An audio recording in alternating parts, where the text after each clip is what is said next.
Welcome back to Goshen Prepping, everybody. I'm glad you're here. And you're going to want to watch through this very, very important video because the outcome of all of this is not good news for any of us. So, as we know, we all buy way too much stuff from China, and maybe you don't. That's great, but the American people overall do. The stuff is cheap, both inexpensive and quality-wise, but you pay next to nothing for certain items, and you almost kind of expect it to break. And the tariffs were put in place to try to regrow the American economy, the American industry, which is great. China retaliated, as you probably already know. 34% tariffs against the United States because of this. Then Trump retaliated against China, 50% tariffs against China.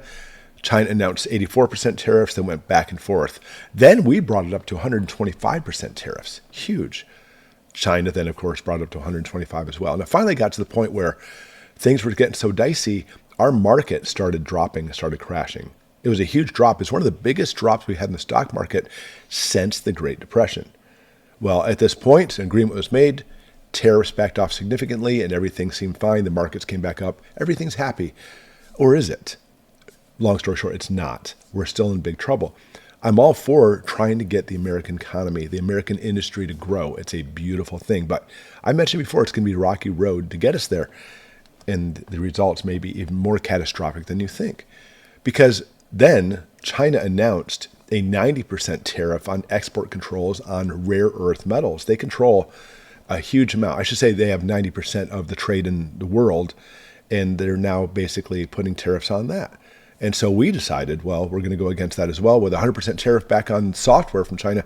And China's like, well, never mind. We were just kidding about that, even though the tariffs on the software still stands. But here's the thing. People, when we look at the stock markets, think the stock market is just a separate entity. And this video is going to show you toward the end that's not the case. We may have stocks leading, as far as like finances for industry, but the stock market crash is what led to the Great Depression in the 20s and 30s. And so if we see the stock market crash, don't think that's simply just people losing some investments. It's totally tied. And crypto too, by the way. It's really funny how people think the stock market is here and the crypto market's here. And even though they're separate markets, the stock market is what dictates the crypto market. We see that very clearly. There's a 1-in-1 ratio as far as how that works. So here's the thing. Both those markets, crypto and stock market, are taking a breath of relief right now. That's great. But they are going to crash again. I'm going to show you this. And of course, as preppers, it's this economic crash that we have to prepare for. We have to be ready.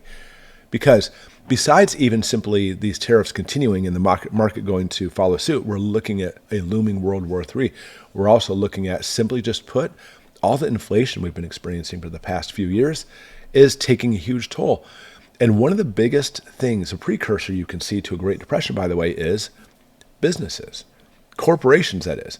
Mom and pop businesses have been squeezed out forever, and especially now since 2020. I'll go ahead and use those words if you know what I mean.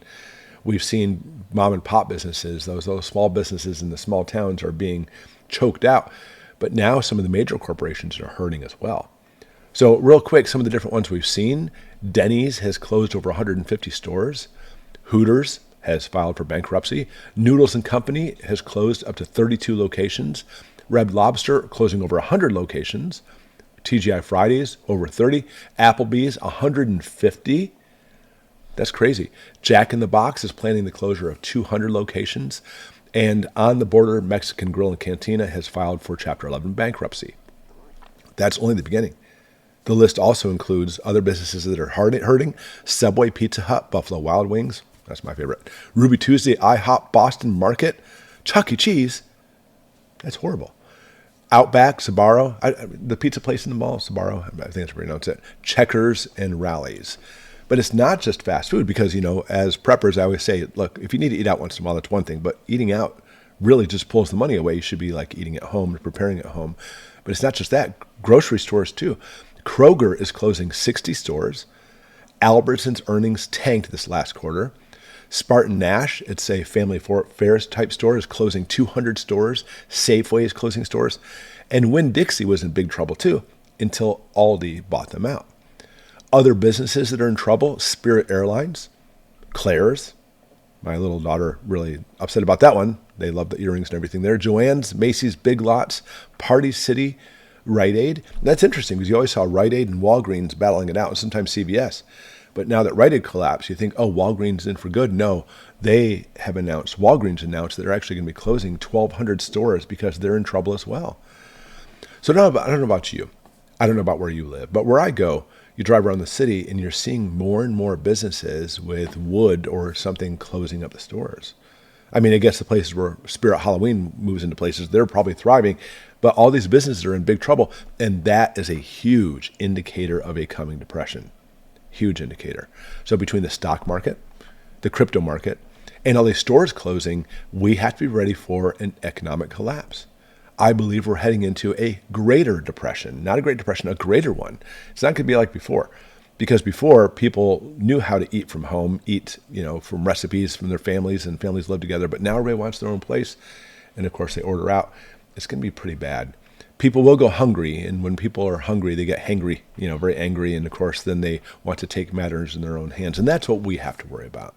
Listen, you stockpile stuff and nothing happens, great, you have extra food. But it's only prudent you do stockpile, but even more so, stockpile things to be able to protect you and your family. There's still time right now. Even though there's inflation at the grocery store and groceries are more expensive, stop eating out for a while. Stop getting those coffees and stock up more on food for something that's going to be a rainy day. It's going to be a very stormy day when this happens. I believe we are heading for economic collapse. And I want to know, in your opinion, what do you think too? Do you think all this is a precursor to a greater depression that's coming? Please, let's get into a conversation and put it in the comments below.